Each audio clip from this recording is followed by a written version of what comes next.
and comfort of the 1,300-plus passengers on the maiden voyage were in the hands of 900 crew members, all led by Captain Edward Smith. The vast majority of the ship's crew handled the hundreds of mundane tasks that kept Titanic's floating town in operation. Stewards and stewardesses, fire stokers, mailmen, engineers, and bakers. Titanic set sail from Southampton on April 10, 1912. 4 days later, the pride of the White Star Fleet was steaming at high speed through a moonless night when Lookout Frederick Fleet called to the bridge, "Iceberg right ahead." The ship bumped the berg on the right or starboard bow. The rock-hard ice buckled the steel hull, and water began to pour in. The unthinkable was happening, fast. Titanic carried too few lifeboats for her passengers, and many of those were put off from the sinking ship only half full. In a little more than 2 hours, the ship that couldn't sink went to the bottom, taking more than 1,500 lives with it. Because the White Star Line was an American-owned company, there was an immediate federal investigation.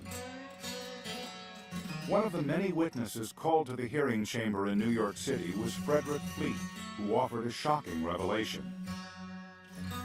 Before the ship left Southampton, the lookout's binoculars had been removed from the crow's nest. With binoculars, Fleet speculated, he might have seen the iceberg sooner. In spite of his claim, Fleet privately blamed himself for the accident.